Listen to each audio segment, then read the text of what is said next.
Claro que a palavra também vem ao encontro de nossos corações, mas como eu sou uma pessoa que costuma aceitar os desafios, né? Eu aceitei. Então hoje nós vamos falar sobre as qualidades de um pastor e os frutos do Espírito.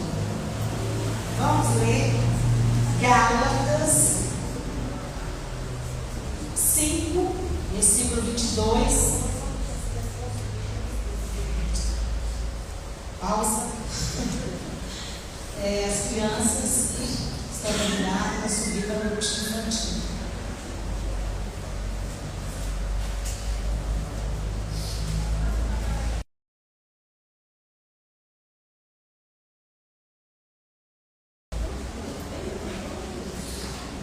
Estamos em espírito de oração pelas crianças. Já falamos, tá? Gálatas 5, versículo 22 e 23. Nesses versículos nós iremos falar um pouco sobre as qualidades do pastor e os frutos do Espírito. Mas o fruto do Espírito é amor, alegria, paz, longanimidade, benignidade, bondade, fidelidade, mansidão, domínio próprio. Contra estas coisas não há lei. E os que são de Cristo, só até não há lei, gente. Vamos provavelmente os versículos mais memoráveis deste livro, né, da Bíblia, sejam os que listam frutos do Espírito. Fruto é o resultado de sementes plantadas. Quantas sementes o pastor tem plantado em seu ministério? Creio que ele começou a plantar sementes desde quando ele entrou no seminário. Ele já começou a plantar e foi regando as sementes e o fruto veio. Porque é assim que acontece quando nós plantamos uma planta, nós cuidamos dela com muito carinho, regamos e com o tempo ela vai crescer, vai florescer e vai dar frutos. Então, dentro de um fruto tem vários gomos, né? E cada gomo representa uma característica de um pastor. E a primeira característica é o amor. Quando as sementes crescem, elas dão frutos, e os frutos representam o comportamento externo, visível. Cada pastor deve abraçar esta maravilha, esta maravilhosa lista de qualidades internas. Vamos fazer uma autoavaliação a partir delas. Então, o primeiro fruto é o amor. Então, nós podemos pensar, o pastor pode pensar, minha liderança é motivada pelo amor pelas pessoas? Eu creio que ele deve pensar nisso todos os dias, né? Se a liderança dele é motivada pelo amor pelas pessoas. Pelo amor às pessoas que estão perdidas neste mundo. Creio que desde quando ele começou o ministério dele, ele já começou a pensar neste foco de trazer almas para serem resgatadas. E para isso precisa desse fruto, que é o amor. Porque tudo que fazemos com amor, Deus nos dá resultados. E o segundo é a alegria. Eu demonstro uma alegria inabalável em todas as situações. O pastor, ele tem em primeiro lugar o amor pelas ovelhas, que é um amor incondicional, que não olha defeitos. E amor gera amor. Mas depois do amor vem a alegria, a verdadeira alegria. E a alegria faz a gente pensar. Eu demonstro uma alegria inabalável em todas as situações. A alegria está em fazer o quê? Fazer com que dias de lágrimas possam ser transformados em dias de alegrias e festejadas em dias de salvação. Então é alegria incondicionalmente, né? Independente da situação, o pastor tem que se manter demonstrando alegria mesmo diante de alguém que esteja triste, porque ele precisa ser motivador. E uma pessoa que tem o fruto da alegria, ele motiva outras pessoas a se animar, a não ficar triste. E o terceiro fruto é a paz. As pessoas percebem a paz interior e nela se encorajam. Paz. A paz que alimenta o coração do pastor, ela vem direto do trono do Senhor, que gera amor, gera alegria e descanso nas mãos do Criador. Então, quando nós temos essa paz, nós sabemos, o pastor sabe, que ele pode descansar nas mãos do Criador, que ele precisa manter essa paz, que excede todo o entendimento, porque a paz que vem do nosso Senhor. E depois da paz vem a longanimidade. Tenha paciência de esperar pelos resultados, enquanto ajuda pessoas a crescerem, ou buscam minhas próprias metas, meus próprios interesses. O pastor cheio do Espírito Santo deve ter longo ânimo, longanimidade, longo ânimo. O ânimo tem que ser longo, tem que estar sempre animado, sempre pensando. E para guardar a noiva de Cristo, então ele precisa ser longânimo para estar cuidando desse rebanho, guardando a igreja, que é a noiva de Cristo. Longo ânimo para guerrear contra a hostilidade do mundo. Longo ânimo para se proteger, para apagar as afrontas sofridas, para não dar lugar às feridas. Então, essa longanimidade que ajuda o pastor a não preocupar muito, não ficar se prendendo muito com as feridas, porque toda missão tem seus prós e contras. O pastor também é um ser humano, ele passa por várias situações, mas tem situações que ele vai precisar ser longânimo. E também tem a benignidade. Será que tenho cuidado, compreensão com as pessoas que encontro? Então a benignidade nos faz ter esse cuidado, nos faz sermos benignos com as pessoas que nós encontramos. E a benignidade também é um fruto do Espírito Santo. Além da pessoa ser benigna com as pessoas que encontra, a pessoa tem que promover o bem. Isso é benignidade. Com certeza o pastor está sempre promovendo o bem por onde ele passa. E também vem a bondade, junto com a benignidade, uma coisa completa a outra, Vem a bondade. Estou buscando o melhor para os outros? Estou buscando o melhor para a organização da igreja, na família, no trabalho, na minha comunidade? Estou procurando agir com bondade? A bondade. Essa é a virtude que completa o chamado de um bom pastor. Ela reflete a generosidade de um bom pastor. Ela reflete a generosidade e reflete as ações do pastor. Nós conhecemos a história das 100 ovelhas. O pastor deixou as 99 e se preocupou em buscar a última, a que estava perdida.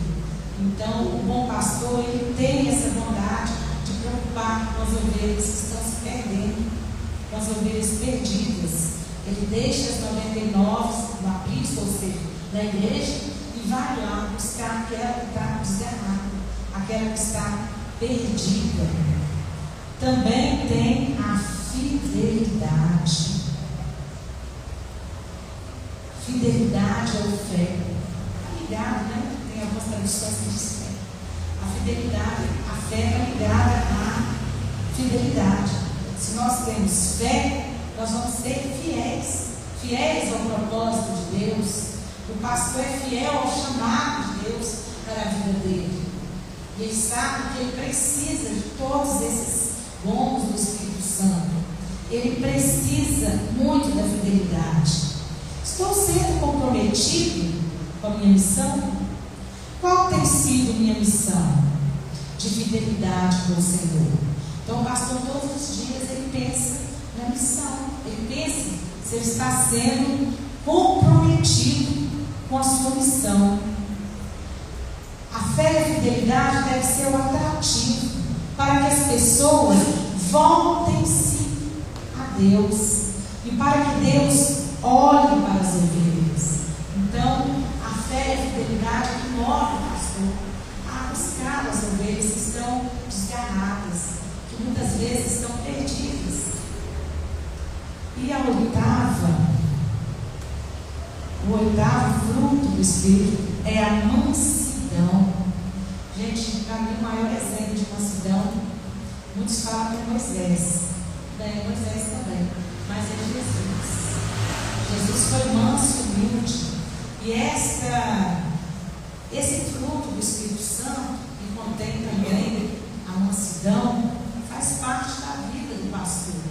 O pastor ele tem essa mansidão o tempo todo. E quando ele tem esse poder, ele pode parar e pensar: meu poder está sob controle? Será que consigo ser, quanto necessário, severo e carinhoso ao mesmo tempo? Então a mansidão faz com que o pastor, ainda que em algumas situações ele tenha que ser severo, mas ele age com mansidão. Mansidão, a graça em uma vida de mansidão. Essa graça produz a calma, produz a tranquilidade e produz a generosidade de Deus. Deus se agrada quando nós mantemos, esta mansidão. Deus se agrada quando o pastor mantém a mansidão em todas as situações. E depois da mansidão, vem o domínio próprio. Domínio próprio. Estou sendo disciplinado para obter progressos em minhas metas? Domínio próprio é o mesmo que autocontrole. A pessoa está a ponto de explodir. De repente ela respira fundo, conta de 1 até 100, até 1000, até 10. Não, até chegar ao 10 que explodir. Então tem que ser até 100, até 1000. E eu creio que o pastor tem esse domínio próprio, porque se ele não tivesse, ele não passaria essa missão que Deus deu para ele. Ele tem esse autocontrole, esperar o tempo certo de agir, esperar o tempo certo de falar.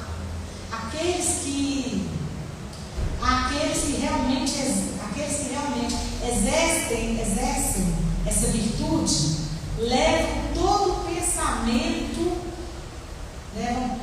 pensamento à submissão e obediência. O domínio próprio nos faz o pastor ser obediente, ser submisso à vontade de Deus, porque essa é a vontade de Deus. Que tenhamos mansidão. Quando nós temos a obediência a Cristo, nós procuramos ser mansos e humildes, como Ele, que é o maior exemplo que nós conhecemos, Jesus, o maior exemplo de mansidão e de domínio próprio. Uma coisa está sempre ligada à outra. Quando você tem domínio próprio, naturalmente você é manso. Eu creio que essas duas virtudes, esse fruto do Espírito Santo está ligado um ao outro, a mansidão e o domínio próprio. Porque a pessoa que tem domínio próprio, ela é mansa, ela não é explosiva. Ela pensa antes de agir, ela tem esse autocontrole. E também, para concluir, nós podemos pensar que o fruto do Espírito, o que o fruto do Espírito tem produzido em nós? Ele tem produzido em nós virtudes espirituais que juntas geram laços fraternos, laços de amizades, laços de companheirismo, laços eternos, com a única finalidade com a única finalidade de adorar a Deus e gerar vidas para Deus. E isso, amado pastor, nós vemos em você, essas características do Espírito Santo, essas qualidades que o pastor precisa ter, né? Será que as obras da carne têm dominado a minha vida mais do que o fruto do Espírito? Essa reflexão é para todos nós. Nós temos que deixar o fruto do Espírito falar mais alto em nossas vidas do que as obras da carne. Para isso nós dependemos inteiramente do Senhor, porque não vem de nós, vem do Espírito Santo. O desejo de fazer a vontade de Deus, o desejo de buscar sempre a vontade de Deus e não a nossa. Homens comuns, pastor, nós vemos um pastor, homem comum, feito à imagem do Altíssimo e incumbido de ser guardião do rebanho eterno. Então essa foi a maior bênção que Deus deu ao pastor. Porque um dia Jesus vai vir buscar a igreja, mas a igreja, para ela estar pronta para subir, ela precisa de um pastor, ela precisa de um líder espiritual, ela precisa de um guardião desse rebanho eterno. Amém, igreja? O Espírito Santo tenha falado melhor o coração do pastor, como falou o coração da igreja. Eu recebi um desafio hoje, gente. Mas quando eu recebi o desafio, eu lembrei que eu acordei de manhã hoje pensando no do Espírito Santo. Eu já começou a falar desde cedo. Aí eu falei, vou levar essa mensagem sobre os frutos do Espírito na vida do pastor. Uma característica bem visível, né, que precisa ser sempre visível nas vidas dos pastores. E eu creio que se não fosse essa característica nas vidas deles, eles não estariam prontos para a batalha. Cada dia é uma luta. Tem que vencer o gigante cada dia. Eu vou orar agora pela vida do pastor. Senhor, meu Deus, meu Pai, muito obrigado, Senhor, por essa oportunidade. Obrigado, Senhor Deus, porque a Tua palavra sempre fala aos nossos corações. E nós precisamos transmiti-la, Pai. Sempre que o Senhor falar conosco. Senhor, eu coloco nas Tuas mãos a vida do pastor, Senhor. Abençoe o pastor Geraldo, continue abençoando ele. Eu sei que o Senhor já tem abençoado, mas que o Senhor continue fortalecendo, Pai, capacitando, abençoando o seu ministério, dando sempre a Tua direção na vida dele, em tudo que ele fizer, que o Senhor esteja com ele, que o fruto do Espírito Santo esteja com ele em todos os momentos da sua vida. Abençoe essa igreja, que a nossa igreja também, Senhor, possa buscar, Senhor Deus, ser cheia do Espírito Santo. Que nós possamos, Pai, seguir o exemplo de Jesus, seguir o exemplo, Pai, que o Senhor nos deixou, desde que nós possamos ser cheios do Espírito Santo. Nós te pedimos que nos dê uma boa semana, nos leve em paz para nossos lares. Nos ajude, Pai, a estarmos testemunhando de Ti por onde passarmos, Pai. Falarmos não somente com nossas bocas, Pai, mas também com nossas atitudes. Então eu te peço, desde já eu te agradeço, em nome de Jesus.